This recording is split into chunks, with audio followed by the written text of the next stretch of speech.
Salut tout le monde, et nous voilà pour une deuxième vidéo, cette fois un peu plus tranquille que la première qui a commencé un peu à la bourre, et je vais vous expliquer aujourd'hui tout simplement les cartes de base de chaque classe, qu'on les utiliser, quelles sont les meilleures de ces cartes, quelles sont les plus jouées, et tout simplement un peu plus le jeu que pendant la dernière vidéo.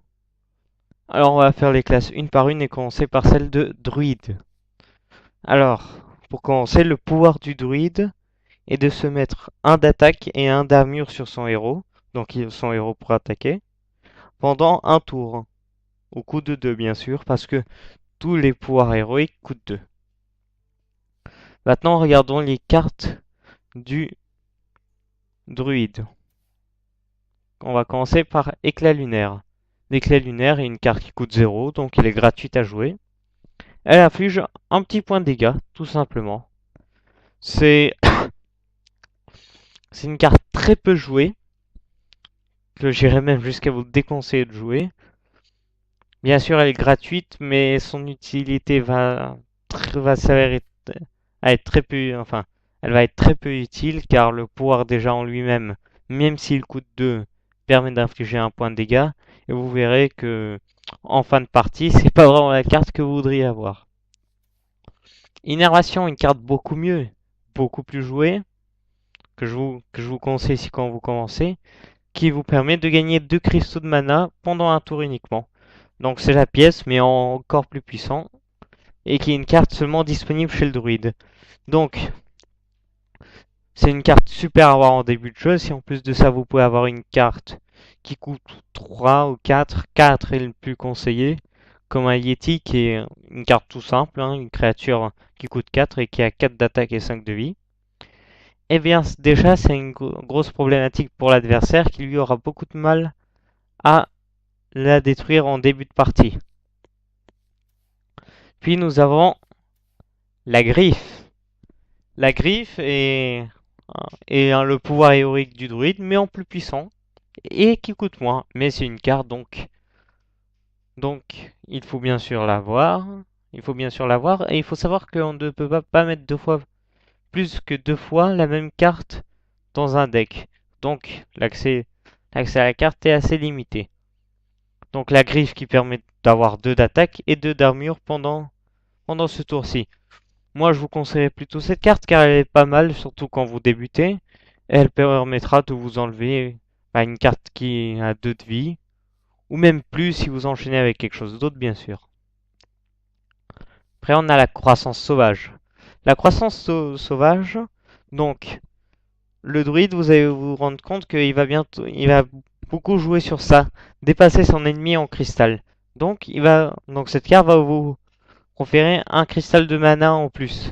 Pas pendant ce tour, mais jusqu'au tour prochain, et il va rester ce cristal de mana. Donc c'est comme si vous gagniez un tour sur l'adversaire. Continuons avec la marque du fauve. Marque du fauve, carte très jouée et très aimée par tous les druides, bien sûr. Car elle vous confère provocation, donc l'adversaire sera obligé d'attaquer la créature à laquelle vous la mettez, et il donne plus d'attaque et plus de vie, ce qui rend la créature bien plus résistante. Et la carte ne coûte que 2 de mana, donc je la conseille beaucoup à ceux qui veulent jouer druide. On passe au rugissement sauvage. Une carte déjà un peu plus professionnelle car elle va servir au finish, donc au combo fait avec les tréants des bois. Mais si vous avez de la place, vous pouvez le mettre. Hein. Confère plus d'attaque à vos personnages pendant ce tour.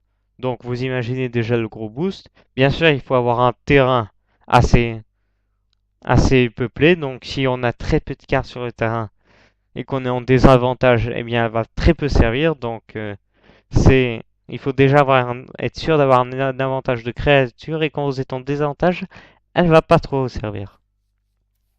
Le totem guérisseur. Le toucher guérisseur. Donc qui permet de rendre tout simplement 8 points de vie. Les druides l'utilisent comme moi aussi je l'utilise plutôt sur le héros lui-même. Le héros lui-même. Et c'est une carte pas plus trop jouée, mais elle est bien pour temporiser, donc pour résister 1 ou 2 tours de plus en espérant d'avoir quelque chose de mieux. Le balayage, l'une des meilleures cartes Elle se place au niveau de l'innervation, cette carte-là. Le balayage inflige 4 points de dégâts à un adversaire ciblé et 1 point de dégâts à tous les autres adversaires. Donc, c'est ce qu'on appelle un wipe, donc c'est une carte qui nettoie le terrain adverse, bien sûr, la plupart du temps, et si vous avez de la chance et que ça tombe bien. Donc c'est une carte très très bonne qui coûte seulement 4 par rapport aux dégâts qui inflige, c'est quelque chose qui est super bien. Alors après, Feu Stellaire qui coûte 6, donc on va déjà dans les cartes plus chères. Elle inflige 5 points de dégâts et permet de piocher une carte. C'est pas mal pour nettoyer une créature qui peut être embêtante devant vous et donc reprendre l'avantage. Et en plus de ça, vous piochez une carte. Donc c'est pas mal du tout si vous voulez vous... car elle va permettre bien sûr de compenser avec une autre carte. Le protecteur Écorce-Fer, qui est une carte très très late game, donc qui se joue beaucoup en fin de partie. C'est une créature qui coûte 8, avec 8 d'attaque, 8 de vie et provocation. Donc c'est quelque chose de très très dur à passer, à moins que vous ayez quelque chose qui la tue instantanément. Sinon, c'est un vrai mur.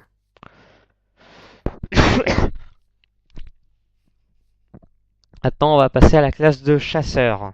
Donc le chasseur qui joue beaucoup plus agressif que le druide, qui comme vous avez vu, peut se jouer agressivement, mais pas trop. On va plutôt contrôler avec le balayage, gagner un peu de temps avec le toucher guérisseur et espérer de pouvoir mettre un protecteur écorce-fer ou encore nettoyer avec un feu stellaire.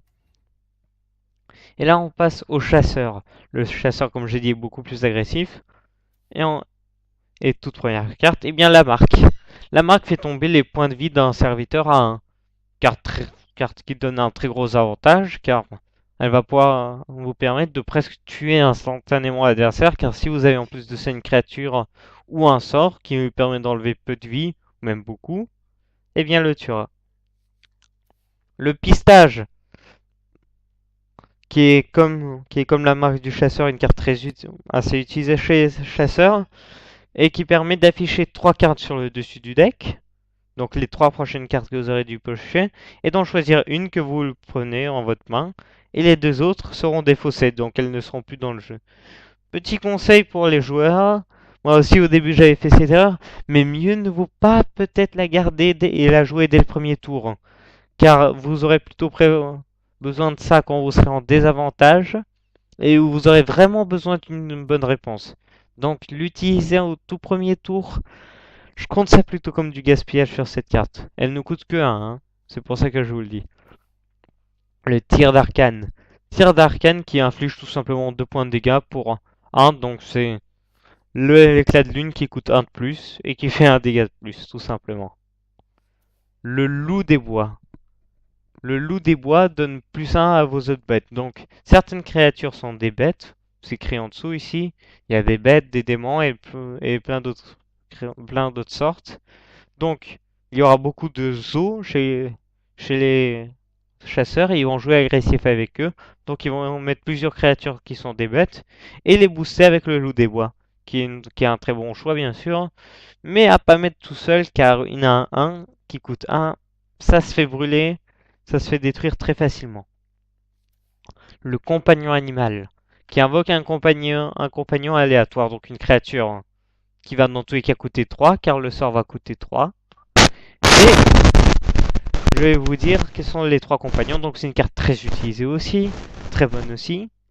Vous aurez ou le Misha, qui est un ours, qui est une carte... Bon, je vais juste vous dire que c'est une 4-4, donc 4 points de vie et 4 points d'attaque, et qui a provocation. Donc c'est assez dur à passer, hein, surtout pour le coup de 3, c'est une très bonne carte. Une 4-2 qui a charge, qui est le souffleur, donc un sanglier. Charge qui permet d'attaquer dès que vous le mettez, donc c'est une réponse immédiate s'il y a un adversaire. Et enfin une 2-4, qui est Léog, donc une sorte de lion qui vole, hein, qui donne plus 1 d'attaque à vos autres créatures. Donc c'est un peu comme un loup des bois, mais en plus résistant. L'ordre de tuer, donc encore une fois une carte qui s'apparente aux bêtes, qui inflige normalement 3 points de dégâts, mais si vous avez une bête sur le terrain, on inflige 5 à la place. Et donc une carte très utilisée, et bien sûr avec les os et les bêtes. Après, les flèches multiples. Les flèches multiples permettent d'infliger 3 points de dégâts à 2 serviteurs aléatoires.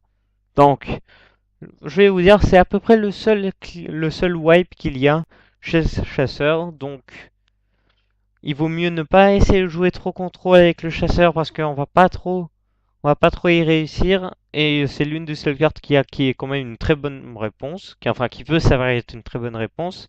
Mais voilà, il faut prendre la vitesse, il faut aller plus vite que l'adversaire si on veut jouer ce chasseur. Le maître chien, l'une de mes cartes préférées chez le chasseur, qui m'a permis de gagner tellement de parties avec cette classe, qui a comme cri de guerre confère plus de et provocation, donc comme une marque du fauve, à une bête alliée. Donc, bien sûr, il faut que ce soit une bête. Mais, bien sûr, cette carte coûte 2 manettes plus, et c'est une créature, donc en plus, vous l'aurez lui sur le terrain, en plus de la créature que vous aurez boostée. Donc, vraiment, très bonne carte et conseillé à jouer. Le Buzard affamé est aussi une très bonne carte en combo avec le lâcher de chien, sur lequel je ferai une vidéo un autre jour. Donc, le Buzard affamé est une 3-2.